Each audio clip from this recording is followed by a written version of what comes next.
Tip-top trippers, my name is Donato and welcome to an exciting new season of Saturday Smiles. That's right guys, episode 1, season 3 of Saturday Smiles, and today's topic, having recently completed London Marathon, is post-marathon blues. Yes, how do we deal with those?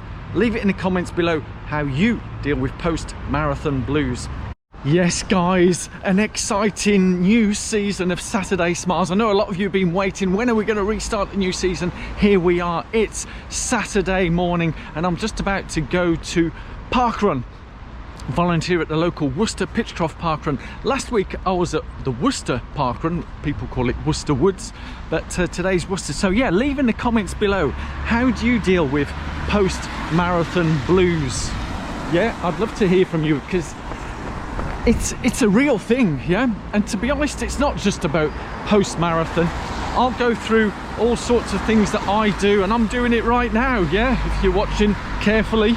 I've been doing many things over the past couple of weeks, dealing with what often people call post-marathon blues. It's all happens whenever we have any big event. It's not just exclusive to marathons or half marathons or running. It's not a runner's exclusive where we get these blues. It's really after anything major that we've been planning, working towards for many months, sometimes years. Indeed, years. Sometimes we can be planning things. So some examples I would give is like weddings, marriages, students doing degrees. You know, you've taken years, and then when you finish, it's like a, oh, now what? Hoods up, because it's a bit of wet and windy, rainy time here in Worcester. And as with all things in running, vlogging or whatever, is the show must go on. Yes, rain does not stop play. You might have seen my shorts where yes, it was raining quite a lot yesterday on my run, and rain, when it rains, it doesn't mean we stop running, we just keep running, don't we? So it's a bit drizzly. The hood will probably be on and off throughout the day, and it's going to be a wonderful day today. Before I go into the details of how I deal with the blues, is because as well as volunteering here at Worcester Pitchcroft, I'm also going to be volunteering at the Oxford Half Marathon. That's right guys, I've never volunteered at a big city race, and this is a massive half marathon in one of the most prestigious cities in Britain, Oxford. Yeah, we all know Oxford University, don't we? So I'll be taking you along there as well. So I'll be there. I know it's Saturday, but it'll be like giving out bibs, doing all that type of stuff. So I don't really know what's involved, but all I know is I'm volunteering this afternoon, and I will be volunteering tomorrow on race day. So if you're going to be at the Oxford Half and you have already seen this, I'd love to see you. Say hello, chirpy cheep cheep and all that. Oh, the hood is back down as it's not drizzling and raining that much now, so chirpy cheep cheep. Yes. If you are still here, you're obviously enjoying this video, so please do give this video a thumbs up, subscribe and hit that alarm bell if you haven't already done so. That would be fabulous, because it really does help this channel in a big way, more than we can all imagine. By now a lot of you would have left some comments below, because we have a wonderful community. I love the feedback, positive support and comments that you guys give. So how do you, experienced marathoners, deal with post-marathon blues?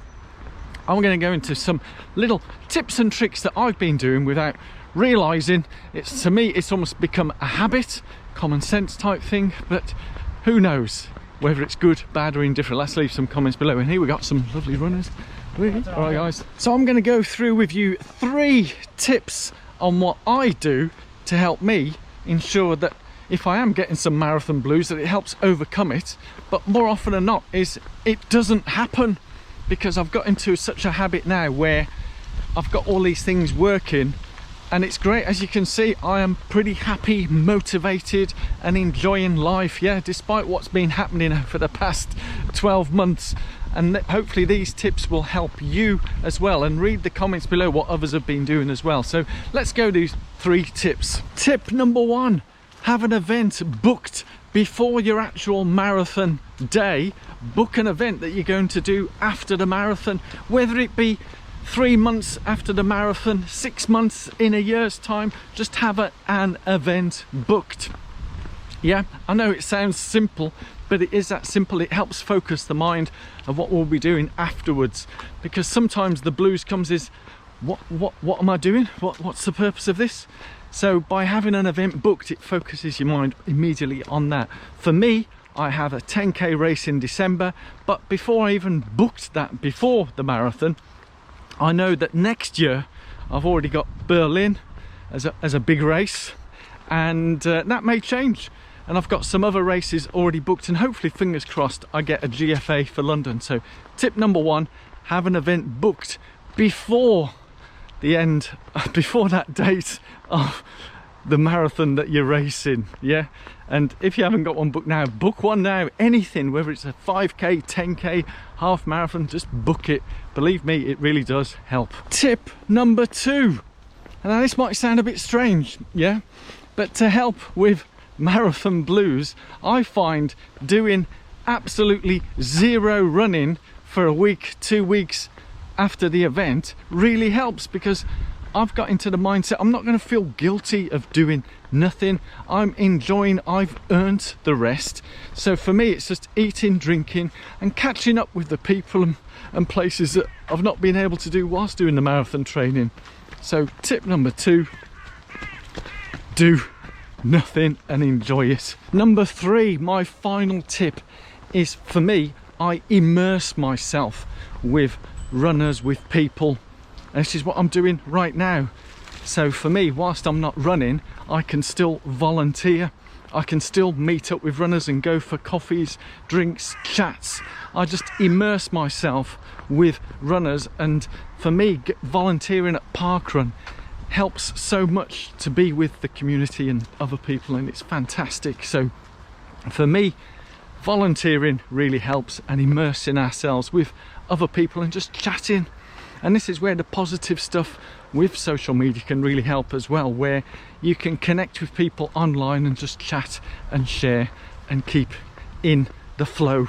Makes sense? So that's my 3 tips, which is why I'm now heading off to Parkrun, volunteer and immerse myself with other wonderful runners. And when I say immerse myself, it's chatting to all these lovely people here. It's not just the volunteering part, it's talking to the runners before the parkrun starts, after the parkrun. It's all good stuff. 3, 2, 1, go!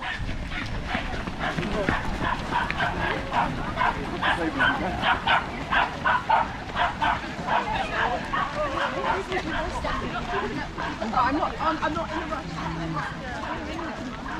As luck would have it, the sun is out, the sky is blue. Wow, what a change in weather. But now we're here cheering on the runners as they go by here, and it's great fun. My volunteer role today is funnel manager. So as the finishers come in here, I ensure that they proceed to there. Parkrun volunteering complete. Now it's time to head over. As the sun is out, I might do a quick change before I go and jump on the train to Oxford. So let's go get changed. And we're back in the room. Yes, all changed. Different top. Got rid of the hat. Well, I put the hat in my bag. Different hat, because obviously we've got to be showing change of wardrobe here. Look professional. So I'm literally hot-footed it now over to Worcester Foregate Street. And the train time, I'm cutting it fine, but with all things, I do meticulously plan these. Not. So I should get there in time. It's about an hour and 15, hour and 20 minutes on the train, and then I'll be walking from the station to the area, volunteering area, where I'll be giving out, helping out with the bibs. So it's a bit of a walk through Oxford City Centre, so I'll take you through that. Lots to look forward to, eh?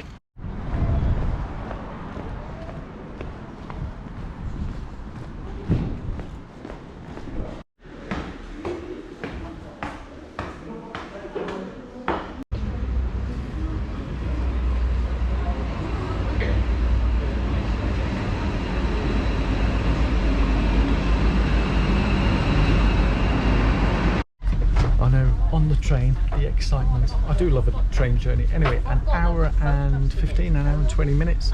See you in Oxford. Nous sommes arrivés à Oxford. Or abbiamo arrivato a Oxford. We've arrived at the train station. So it's a walk now across town through the city centre to the volunteer area. As what happens often at weekends, we've got Alice in Wonderland weekend here in Oxford. Yes, I know, random people dressed in Alice in Wonderland gear. Oxford is famous for many things.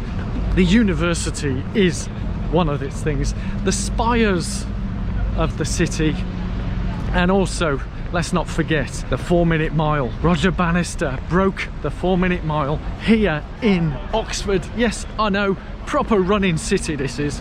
One of the other things that Oxford is famous for, being a student city, is rows and rows of bicycles everywhere. That's right, you got to get round on the bikes.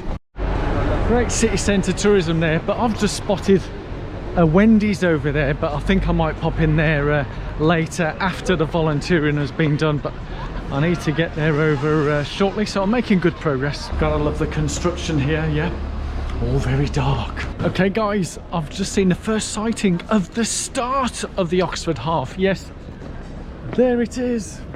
And what's fascinating, I've seen a number of students going by here and they're saying, oh, I'm thinking of doing that, and someone explaining that a half marathon is over 21 kilometers. Yes, it's a long way. Let's stop all these people. Quick photo of the Alice in Wonderland troupe. Oh, wave to the camera. This is a nice one already. I get you with the Oxford Half sign as well, so quick turn around. Yeah. So are you running tomorrow? You're going to do it tomorrow, yeah? Absolutely. Anyway, have a great time. Thank you very much. Yes, the start, and this is quite a magnificent location where the start is. If you know your Oxford history and Oxford locations, this is almost at the heart of where the university colleges are, so fantastic start location. So I've got Trinity College to my left over there, and seeing everybody dressed in their Alice in Wonderland outfit, I feel a bit left out at the moment, and there's a lot of people in their caps and gowns as well, so yeah, maybe I should run a half marathon one day dressed in caps and gown. What do you think, guys? Leave it in the comments below. Keeping things a bit topical, if you've been watching The Rings of Power on Amazon, based on J.R. Tolkien's, there is a bit of history here in Oxford at Tolkien as well. I mean, there's a lot that he has travelled a lot, shall we say, yeah? And I think there is something not too far from here commemorating J.R. Tolkien. Let's see if I can find that. Lots of students here getting their photos outside these magnificent buildings in their caps and gowns, and why not? I've arrived at where the volunteer tents are. It looks like it, but there's a park, but I can see there's an American football field laid out here, and also if you look down the end there, you'll see a whole row of students. I'm in what can only be called the race village. It looks proper big here, but then it is a big city race. Scimitar Sports is over there. Seeing all this here, the layout, I mean, there's going to be a lot of people tomorrow. It is thousands. I don't think it's in the tens of thousands, but it's close up to towards the 10,000 numbers. So much organisation goes into this to make it a slick, proper, good race, and I feel privileged in a way to be able to help out in some way and get this event happening. I'm all checked in now, got all the essentials. Lunch, yeah, that's essential. A cap and a high-vis top. So I'm going to have my lunch first and then head over to the village and then do the checking in and all that type of stuff.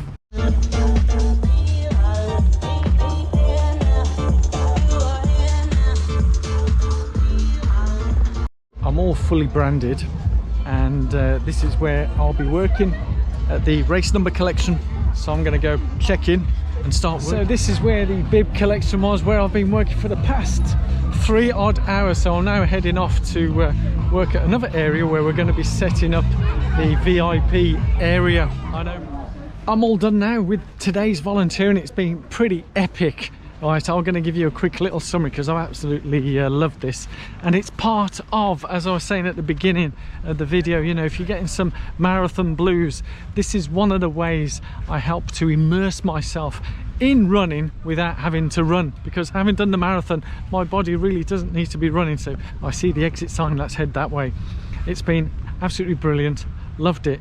Let me have a little breather and head over because I need to catch that train. But before I go and catch that train, there's a little snack place I think I'd like to go into.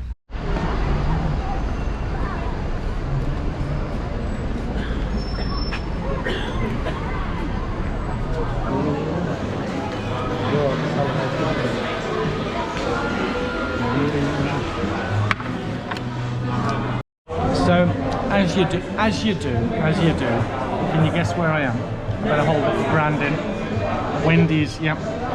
Have a little latte. I've already eaten the fries with cheese, of course, and a little bit of bacon on top. It did have a name for that particular product.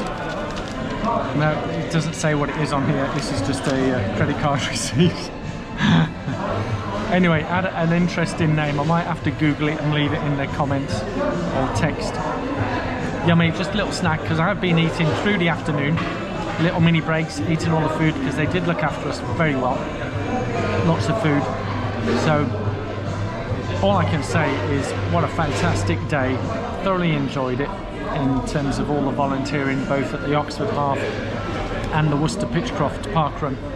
And for me, that's one of the key ways of helping me overcome any post-marathon blues. So hopefully you found this video useful, and it is first episode of season 3 of Saturday Smiles. So I'm smiling, I'm happy, I'm looking forward to volunteering more tomorrow at the Oxford Half. But that's it for today's video. Thank you so much for watching. If you haven't already done so, thumbs up, subscribe, hit that alarm bell, and I love you all. See you all soon. Bye bye bye.